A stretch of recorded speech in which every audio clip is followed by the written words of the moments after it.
아멘. 우리 다 함께 일어나셔서 하나님께 주신 말씀 함께 받겠습니다. 마태복음 1장 18절부터 21절 말씀 우리 한 절씩 교독하겠습니다. 예수 그리스도의 나심은 이러하니라. 그가 어머니 마리아가 요셉과 약혼하고 동거하기 전에 성령으로 잉태된 것이 나타났더니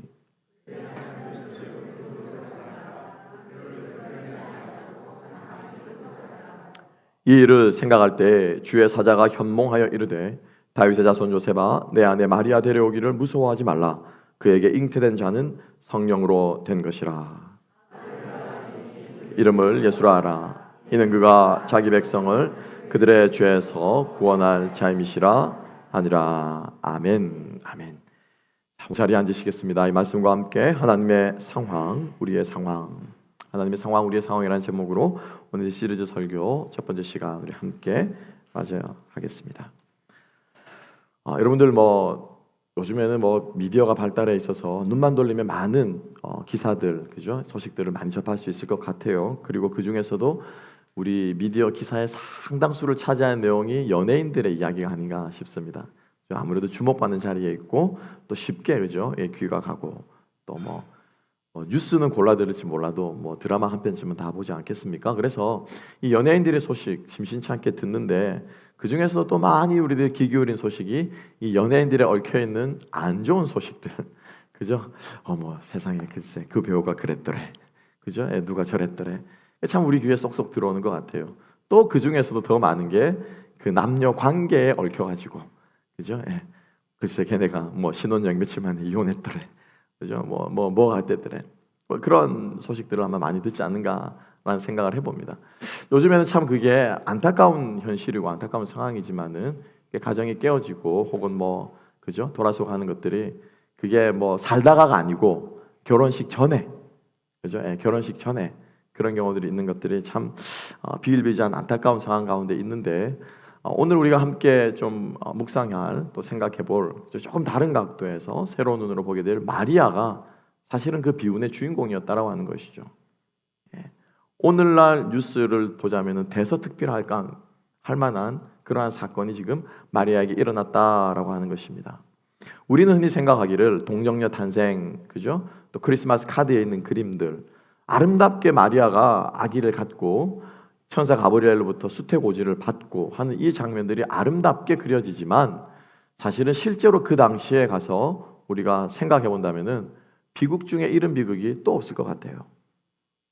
아마 딸 자식 가진 부모님들 마음은 다 같을 겁니다. 여러분한테 한번 생각해 보세요. 딸이 종혼을 했습니다. 결혼을 했습니다. 그죠? 예식장 잡아놓고 청첩장 다 돌렸고 신혼집 마련해놨고 신혼여행지 다 잡아놨습니다. 모든 것들이 셋업되어 있는데 다 준비해놨는데 어느 날 딸이 배가 불러오면서 아기를 갖다 데리고 갔다. 아기를 배웠다. 여러분 그 소식을 듣는다면 여러분들의 마음이 어떻겠습니까? 딸 가지신 분들이 많지 않으신지 모르겠는데 저는 쉽게 상상이 되더라고요. 상상할 수가 없습니다. 청천벽력 같은 얘기 아니겠습니까? 그죠? 억장이 무너지는 소리 아니겠습니까? 하나님을 향해서 원망 그런 원망을 다 쏟아져 나올 것 같은 그러한 상황이라는 거죠. 그죠? 그래서 우리가 그런 눈으로 오늘 우리가 이 마리아의 상황과 또 마리아가 처해 있는 그죠? 너무너무 힘든 그 인생의 고난들, 아마 그녀의 삶 가운데 가장 힘든 시간이 아니었을까라는 생각을 해보게 됩니다. 우리가 말이 좋아 영광이고 말이 좋아 그죠? 두려워하지 말라고 천사가 말을 하는 것이지 그거는 상상할 수 없는 상황이라는 겁니다. 그럼 우리는 한번 생각해 봐야 되는 거죠. 왜 하나님께서는 그런 일들을 통해서 그런 해프닝을 통해서 이 땅에 꼭 오셔야만 하셨느냐라고 하는 겁니다. 그죠? 그것도 몇 년 전에, 지금으로부터 수천 년 전에. 그죠? 왜 하필 그때이냐? 그 상황이냐? 마리아를 통해서 이 땅에 오셨느냐라고 하는 것을 생각해 보면서 우리의 상황도, 나의 상황도 사실은 마리아와 다르지 않다라는 것을 다시 한번 우리가 마음속 깊이 새겨볼 수 있는 저와 여러분이 되었으면 좋겠습니다. 지난 우리 2020년부터 2020년 팬데믹 시작한 데부터 그죠? 지금까지 한 2, 3년간 정말로 전 세계는 이제껏 경험해보지 못한 격동과 그리고 또 역경과 어려운 시간들을 보내고 있지 않는가라는 생각을 하게 됩니다. 그렇지 않나요, 여러분? 전염병이 날 줄 뭐라고 말합니까? 우리 옛날 어르신들은 뭐라고 말해요? 역병이라고 그럽니까? 그죠? 옛말에 역병이 돌 줄 누가 알았습니까, 여러분? 그죠? 역병이 돌아서 이렇게 전 세계가 난리를 칠 줄 누가 알았습니까? 예? 에이즈도 정보가 심지어 정복한 시대고, 이제 웬만한 암들은 그냥 다 고치는 시대에 해마다 철마다 플루샷을 맞으면서 감기를 예방하고 뭐 전 세계 보건 위생 이게 점점 올라가는 시대에 살아가는데 전 세계가 그 바이러스 때문에 이렇게 몸살을 앓을 줄은 누가 알았습니까? 중세 흑사병이나 연상하게 될 그 일이 언제? 오늘날 21세기에 인공지능이 만들어지고 로봇이 지금 만들어진다고 하는, 사람이 손을 대지 않고도 차가 자기 마음대로 돌아다닐 수 있는 시대를 맞이한다고 하는 이 시대에 이런 역병이 돌지 여러분 누가 알았어요? 그렇지, 그 생각 본 적 없으십니까? 전쟁은 또 어떻습니까? 이제 드디어 나토가 이제 이틀치 탄약밖에 안 남았대요. 얼마나 거기다 쏟아부었으면 전 세계의 무기가 지금 그곳으로 다 몰리고 있습니다, 여러분. 이틀치 탄약밖에 없대요. 여러분 아시죠? 나토 유럽연합이 동맹이 우크라이나에 무기를 지원하는데 이제 다 바닥난 거예요, 무기가. 그런 지금 전 세계가 지금 몸살을 앓고 있는, 그죠? 그것으로 인해서 옛날에 우리 저기 걸프전 때 이제 미국 경제가 어땠는지 모르겠습니다만은 지금 상상을 초월할 정도로 지금 인플레이션이 지금 힘들어하고 있지 않습니까? 그러니까 21세기에 전쟁이 웬 말입니까? 기근이 웬 말입니까? 역병이 웬 말입니까? 우크라이나가 여러분 세계 미래 3분의 1을 생산하시는 거 아시죠? 오데사 항이 막히고 마리우폴이 막히면서 전 세계 지금 곡물이 식량이 난리가 납니다. 있는 나라들은 괜찮아요. 미국은 괜찮아요. 어디가 굶고 있습니까? 북아프리카 지역들. 기근이 지금 상상을 초월한다고 합니다. 전쟁과 기근과 역병과, 여러분 이게 지금 언제적 이야기예요? 2000년 전 이야기라고 생각하십니까? 몇백 년 이야기 아니에요. 오늘날도 일어나고 있다는 거죠. 예수님께서 왜 하필 그 땅에 2000년 전에 예루살렘 땅에 그 시대에, 그렇죠? 하고 많은 시대가 있을 것이고 많은 시대가 있는데 때가 참해라고 말했던 그때의 그 시대에 그 땅에 마리아라는 한 여자를 통해서 태어났냐, 이 땅에 오셨냐라고 하는 것을 우리가 생각하게 볼 때 이유는 답은 하나예요. 답은 하나예요. 답은 뭐예요? 절망 가운데 있는 때라는 거예요. 절망 가운데 있는 때라는 거예요. 오늘 우리가 첫 가사 선포하는 찬양이 뭐예요? 소망이 없고 생명이 없는. 여러분 소망이 있는 것처럼 보이십니까? 아, 나는 괜찮아. 잘 먹고 잘 사니까 괜찮아. 그게 아니죠, 여러분. 하나님이 우리 인류를 바라보시면, 우리 인간을 당신의 손으로 만드신 이 피조물들을 바라보실 때 이 피조물들이 시름하는 때라는 거예요. 가장 깊은 절망의 때라는 거죠. 그런데 그 절망이라고 하는 것은요, 2000년 전에만 있는 것이 아니고 마리아의 인생에만 있는 것이 아니고 오늘날에도 내 삶 속에도 우리의 상황 가운데도 바로 우리 이웃 옆에게도 이 절망의 일들이 어떻게 일어나고 있다라고 하는 거예요. 그래서 왜 예수님께서 마리아를 통해서, 여러분 잘 아시다시피 뭐 조금 더 설명을 하자면은 그냥 이 마리아가 파혼되는 정도로 끝나는 게 아니에요, 여러분. 예. 그냥 아유 저 부정한 여자라고 해서 낙인 찍히는 걸로 끝나는 게 아니에요. 그냥 동네에서 쫓겨나서 사람들이 외면하는 정도가 되는 게 아니고요. 그 당시에 모세의 법에 의하면, 율법의 법에 의하면 여자가 남편을 놔두고 알지 못하는, 그죠? 예, 이게 특히 결혼 전에 처녀가 이렇게 됐을 때는 어떻게 합니까? 그 법이 뭐예요? 결론이 판정이 뭡니까? 돌로 쳐 죽이는 거예요. 예. 사형이에요, 사형. 결혼 깨지는 게 문제가 아니라, 남편 잃는 것이 문제가 아니라, 가정을 못 꾸리는 게 문제가 아니라, 동네에서 쫓겨나서 오갈 데 없이 유리방황하는 그러한 주민등록증이 말소되는 게 문제가 아니라 생명을 잃게 되는 상황 가운데 있다는 거죠. 여러분들의 딸 자식이 그렇다고 생각해 보세요. 여러분들의 장성한 자녀가 그런 상황 가운데 있다고 생각해 보세요. 잘 키워놨는데, 그죠? 이제 대학 졸업하고 이제 자업자득 뭐 대기업에서 취업해가지고 이제 취업만 하면 되는데, 사인업만 하면은 수십만 불 사인업 연봉과 함께 보너스와 함께 어마어마하게 이제 앞길이 창창한 아이인데 그냥 밤길에 나갔다가 강도에 칼 맞아 총 맞아 죽어버린 거야. 여러분 그게 받아지시겠습니까? 받아주시겠어요? 왜 하필 마리아의 그 상황 가운데 주님께서, 하나님께서 육신이 되어 말씀 육신이 되어 이 땅에 오셨느냐? 라고 하면 그 결론은 뭡니까? 절망 가운데 찾아오신 하나님이라는 것입니다. 내 인생의 어려움 가운데 소망이 없을 때, 답이 없을 때 찾아온 하나님이시라는 거예요. 답이 없습니다, 여러분. 여러분, 배가 불러오는데 이게 무슨 답이 있습니까? 답이 있습니까, 여기에? 답이 있어요, 없어요? 뭐 임신 중절 수술 받으면 됩니까? 요즘 같으면 그렇겠죠. 2000년 전에는요, 불러오는 배는 답이 없습니다, 이거는. 자칫 잘못해서 애 떼는 약도 있다고 그러더라고요. 먹고 막 뒹굴고 막 그러면 떨어진다. 그 자살행위나 마찬가지입니다. 그죠? 애 떼다가 과다 출혈되면 죽어요. 그러니까 그런 답이 없는 상황 가운데 누가 오셨습니까? 하나님께서 한 줄기 빛으로 오셨다는 거죠. 주님이 여러분들의 인생에 그러한 존재가 되신 줄로 믿습니다. 그러한 존재가 되시기를 주님의 이름으로 축복합니다. 다 있고 가진 거 있고 내 인생대로 내 계획대로 다 되는 인생 가운데 주님이 오시는 그게 아니고, 가진 것처럼 보이고 있는 것처럼 보이고 걱정 없는 것처럼 보이지만은 여러분 마음속에 뭐가 있습니까? 갈망이 있잖아요. 부족함이 있잖아요. 여전히 바라는 것들이 있잖아요. 그렇지 않나요? 저는 미국 가면요 되게 제 인생이 행복할 줄 알았어요.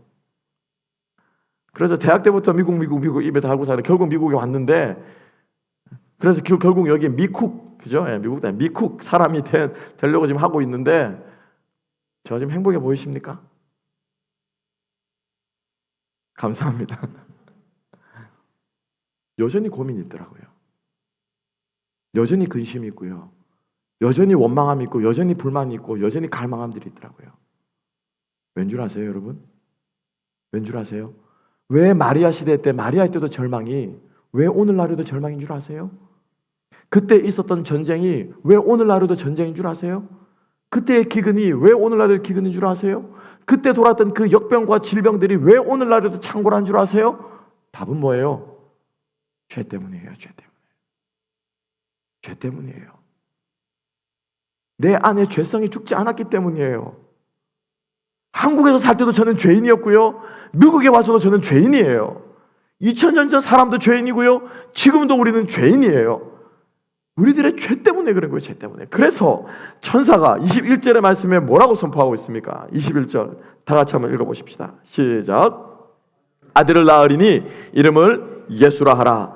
이는 그가 자기 백성을 그들의 죄에서 구원할 자의 심이니라 하니라. 아멘. 아멘. 아멘.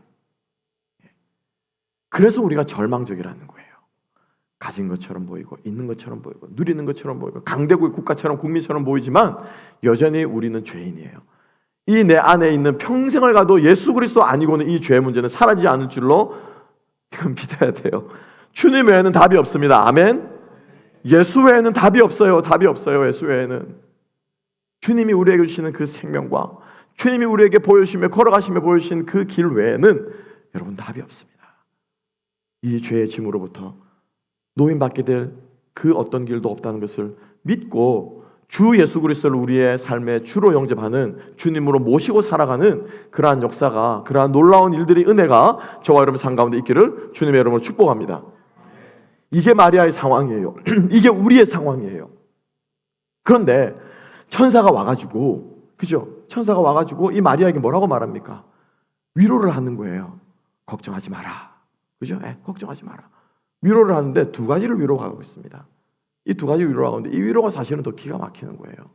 한 가지는 오늘 본문 말씀에 나와 있고, 또 한 가지는 우리가 읽지는 않았습니다. 누가복음 11장에 나와 있습니다. 먼저 첫 번째로 함께 한번 보겠습니다. 누가복음 1장 30절에는 이렇게 천사 가브리엘이 와서 마리아를 위로합니다. 천사가 이르되 마리아여 무서워하지 말라. 네가 하나님께 은혜를 입었느니라. 아멘 안 하시네. 아멘 안 하셔야 돼요. 여러분 생각해 보세요. 지금 배가 불러오고, 그죠? 내 남자의 아이도 아니고 어떻게 생긴지도 모르고, 근데 지금 배가 불러오고 입덧을 하고 있고 사람들의 눈초리는 따가워지고 결혼 날짜는 꾸역꾸역 다가오고 있는데, 여러분 이게 하나님의 은혜입니까?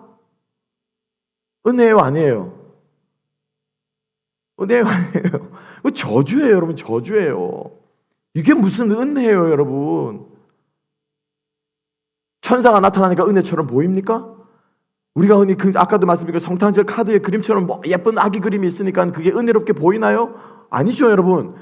우리가 그 내막을 모른다면, 우리가 그 뒷배경을 모른다면, 우리가 하나님의 뜻을 모른다면 이건 뭐예요? 저주예요, 여러분. 저주예요. 이거는 욕할 일이고요, 하나님을 원망할 일. 하나님이 살아계시면 어떻게 내 인생에 이런 일이 일어날 수 있습니까? 하나님, 천사가 나타나면 천사의 멱살을 붙잡고 따져버려야 될 일이라는 거예요. 이건 은혜가 아니에요, 여러분. 이건 은혜가 아니에요. 그죠? 근데 왜 은혜라고 했냐라는 거예요. 왜 은혜라고 했냐. 하나님의 아들을 낳았기 때문에. 저는 그렇게 말할 것 같아요. 나 아니에요. 나 하나님의 아들 안 낳아도 좋아요. 나는 그 평범하게 사는 게 좋아요. 굳이 그런 고생 안 해도 좋아요. 뭘 하나님의 아들을 낳고 내가 그 욕을 먹으면 이게, 난 이런 은혜는 필요 없습니다 라고 말할 수 있을 것 같아요. 저는 그렇게 말했을 것 같아요. 믿음 없는 신목사는. 은혜가 아니에요. 그죠? 그런데 은혜예요. 왠 줄 아십니까?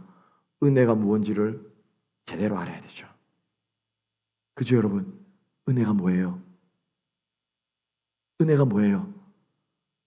많은 사람들이 그렇게 얘기합니다. 값없이 거저 주시는 거. 그죠? 근데 그거는요, 은혜 일부예요, 일부. 일부예요, 일부.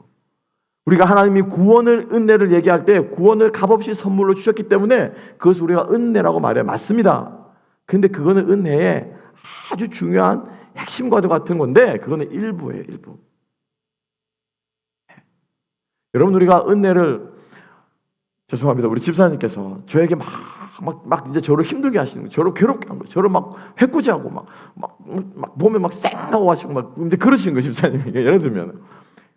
그런데 제가 집사님한테, 집사님 은혜를 베풀어 주셔서 감사합니다 이렇게 얘기합니까? 아니잖아요, 그죠? 아니잖아요. 예, 아니잖아요, 그죠? 갑자기 오늘 날 집사님께서 아침에 오시는, 목사님 피곤하신데 오늘 이거 한 병 드시고 하세요 그러면서 비타500 딱 드시면서, 그러면 제가 그건 뭐라고 하면, 집사님 감사합니다 하면서 은혜를 감사합니다 뭐 이렇게 표현하지 않겠습니까? 두 번째 착각은 뭐냐면요, 좋은 거를 받을 때 우리가 그걸 은혜라고 하더라고요. 보니까 좋은 거를 받을 때 거저 주시는 좋은 것, 이게 우리가 은혜라고 하는데 그게 아니에요. 은혜는요, 하나님으로부터 온 모든 것. 뭐라고요? 하나님으로부터 온 모든 것. 그게 은혜예요. 믿으십니까? 하나님께 주신 모든 게 은혜예요. 그죠? 그래서 욥은 그 고난을 받고도, 그 고생을 하고도 뭐라 합니까? 주신 자도 여호와시요 취하신 자도 여호와시니 여호와께 찬양을 받으시라. 그 욥의 고난을 욥이 뭐라고 말하는 거예요? 은혜로 받은 거예요. 은혜로 받은 거예요. 그게 은혜예요, 여러분. 그게 공짜가 은혜가 아니고요, 좋은 게 은혜가 아니고 하나님으로부터 온 모든 게 은혜예요. 자, 그러면 마리아의 이 상황은 은혜가 됩니까? 안 됩니까? 은혜가 됩니까? 안 됩니까? 은혜가 되죠. 예, 분명하게 은혜가 되죠. 명백하게 은혜가 되죠. 왜? 하나님이 분명히 해석해 주셨거든요. 그죠? 두 번째로 그래서 뭐라고 말하고 있습니까? 이 아이는 사람으로 난 것이 아니라 무엇으로 잉태되었다고요? 무엇으로 잉태되었다고요? 20절 말씀 함께 한번 읽어볼까요? 20절 말씀 다 같이 읽어보십시다. 시작. 이 일을 생각할 때 주의 사자가 현몽하여 이르되 다윗의 자손 요셉아, 내 아내 마리아 데려오기를 무서워하지 말라. 그에게 잉태된 자는 성령으로 된 것이니라. 아멘. 아멘. 아버지, 이 아이의 아비가 누구라는 거예요? 그러면 아버지가 누구라는 거예요? 아니, 우리 사람의 예대로 말하면 배가 불러오는 이 아이의 아버지가 누구라는 거예요? 누구라는 거예요? 성령. 그죠? 애비가 성령이야. 성령이 누구십니까? 하나님이세요. 누구십니까? 독생자 예수 그리스도 하나님의 아들이라는 거예요. 말 돼요, 안 돼요? 맞잖아요. 하나님의 아들이잖아요. 그죠? 하나님이 주신 거예요. 하나님이 주신 거예요. 하나님이 만들어 오신 상황이에요. 하나님께서 셋업하신 상황이에요. 하나님께서 의도적으로 마리아에게 이 상황을 만드셨다는 거예요. 무엇을 위해서? 이 절망의 상황으로부터 우리 인간들을 건져내기 위해서. 여러분, 아까 그 찬양의 가사를 기억하십니까? 오늘 우리 12월달 찬양에 죽임당한 어린 양이 죽음을 이기셨습니다. 할렐루야. 이게 기독교예요. 이게 기독교의 진리예요. 역설의 진리예요. 절망 가운데 있는 마리아를 통해서 하나님께서 절망 가운데 인간을 건져주신 거예요. 죽임당한 어린 양이 그 죽음의 권세를 이긴 거예요. 우리 인생 가운데 쓰러지고 넘어지고 자빠진 인생이지만 그 가운데 소망의 주님을 붙들 때 오히려 그것을 이길 수 있게끔 해주시는 것이 주님께서 이 땅에 오신 목적이요 오늘도 우리에게 베풀으신 은혜라는 사실을 잊지 않고 살아가는 저와 여러분 될 수 있기를 주님의 이름으로 축복합니다. 이게 하나님께서 이 땅에 우리에게 오신 이유요 우리에게 오신 목적이다라고 하는 것입니다. 무엇 하시려고요? 보여주시려고. 절망하지 마라. 두려워하지 마라. 놀라지 마라. 이 모든 것들이 누구로부터? 나로부터 나간 것이다. 하나님은 때로는 하나님께서 개입하기도 하시지만요 하나님이 때로는 어떻게 합니까? 내버려 두십니다. 우리가 지난 시간에도 함께 묵상한 것처럼 하나님이 없는 상황처럼 하나님의 부재의 상황처럼 보이기도 합니다. 하나님이 계시면 어떻게 이런 일이 일어날 수 있어 라고 하는데 하나님께서 그때도 어떻게 우리를 바라보고 계시고 지켜보고 계시고 하나님께서 우리가 그 상황 가운데 누구를? 하나님을 찾아내기를, 하나님을 깨닫기를, 하나님을 느끼기를 원하시면서 하나님 우리와 함께 하신다라고 하는 거예요. 아이들을 키워보신 분은 알 거예요. 대상 영속성인가 대상 항구성이라는 이 의식이 있습니다. 아이들의 머릿속에는. 근데 그게 3살 때부터인가 몇 살 때부터 이 나이가 지나야 생긴대요. 그 전까지는 어떻게 생각하냐면 아이들은요 자기 눈앞에 있으면은 세상에 그게 있는 거예요. 자기 눈앞에서 사라지면은 세상에 그거는 없는 거예요. 죽었든지 훔쳐갔든지 없는 거예요. 그러니까 이 있고 없고의 문제를 무엇으로? 오직 눈앞에 보이는 걸로만 아이들은 인식을 한대요. 이해가시죠? 그래서 애들이 엄마가 없으면 어떻게 합니까? 울고불고 난리 나는 거예요. 잠자다가 낮잠 자다 일어나 엄마 없으면 온 집안 울고불고 찾는 거예요. 왜? 엄마 사라졌다는 거예요. 엄마가 없어졌다는 거예요. 근데 엄마는 있잖아요. 그게 대상 항구성, 대상 영속성에 대한 아이들의 인지 발달 과정이에요. 인지 발달 과정. 하나님이 눈에 보인다고 우리가 있고 하나님이 내 삶 가운데 안 느껴진다고 안 보인다고 하나님이 안 계신 게 아니라는 거예요. 하나님이 안 계심에도 우리가 임마누엘로 고백할 수 있는 사람의 신앙이 어떻게 하는 성장하는 거예요. 성숙하는 거예요. 그래서 우리 엄마들은 그러잖아요. 일부러 이렇게 한번 숨어 있어 보잖아요. 길 가다가. 혹시 그런 장난 쳐보신 적 있는지 모르겠는데, 그죠? 일부러 길 가다가 이렇게 애 놔두고 뒤에 이렇게 해가지고 이제 애가 어떻게 하나 장난친다고 그러잖아요. 두리번 하잖아요. 하나님이 그러셔요. 우리 인생 가운데 무엇하기로 원하면서 우리가 당신을 찾기로 원하시는 거예요. 발견해내기로 원하시는 거예요. 깨닫기로 원하시는 거예요. 그래야만 우리의 신앙이 어떻게 해요? 성숙해 가거든요. 우리가 자라가거든요. 이게 뭐예요? 하나님의 은혜라는 것입니다. 여러분 주님의 여러분을 축복합니다. 여러분들의 삶 가운데 절망의 삶 가운데 순간 가운데 마리아 같은 순간 가운데서도 우리 하나님의 은혜를 찾아낼 수 있는 은혜를 발견할 수 있는 저와 여러분 될 수 있기를 소망합니다. 이것을 깨닫게 하시는 것이 성령의 역사입니다. 하나님께서 우리들에게 이러한 지혜를 이러한 은혜를 주시기를 소망합니다. 하나님께서 우리 인생 가운데 예비해 놓으신 상황들이 있어요. 지금 여러분들이 그 상황 가운데 있을 수도 있고요. 또 여러분들의 주변에 그런 상황 가운데 있는 사람들이 있을 수도 있을 것입니다. 그 상황이 어떤 상황이 되었든지 간에 우리가 붙들어야 할 것은 바로 우리의 구원자 되신 예수 그리스도의 은혜요 임마누엘 되신 하나님의 은혜라고 하는 사실을 다시 한번 기억하고 주님의 이름으로 승리할 수 있는 저와 여러분 될 수 있기를 주님의 이름으로 축복합니다. 기도하겠습니다. 하나님 아버지 감사합니다. 오늘 마리아에게 선포되어진 이 말씀이 우리의 상황 가운데 나의 상황 가운데 선포되어지는 말씀이 되기를 소망합니다. 성령으로 잉태되어진 아기처럼 하나님께서 우리 삶 가운데 개입하여 주셔서 주님께서 만들어 놓으신 상황, 주님께서 허락하신 상황, 그리고 그 상황 가운데 결국에는 주님의 능력과 소망과 주님의 함께 하심을 깨닫게 하시는 그러한 상황인 것을 믿음으로 바라볼 수 있도록 주님 저희들에게 함께 하시고 주님의 은혜를 볼 수 있는 눈을 허락하여 주시옵소서. 특별히 이 아침에 주님 앞에 절망의 문제로 씨름으로 또한 아버지 우리 인생의 역경의 문제로 주님 앞에 씨름하고 있는 주의 백성들이 있다면 주님 그곳에 찾아가셔 선포하여 주시고 깨닫게 하여 주셔서 우리 주님의 놀라우신 역사하심의 손길을 볼 수 있도록 주님 은혜를 베풀어 주시옵소서. 감사하며 모든 말씀 예수님 이름으로 기도하옵나이다. 아멘. 우리 함께 찬양하시며 준비하신 예물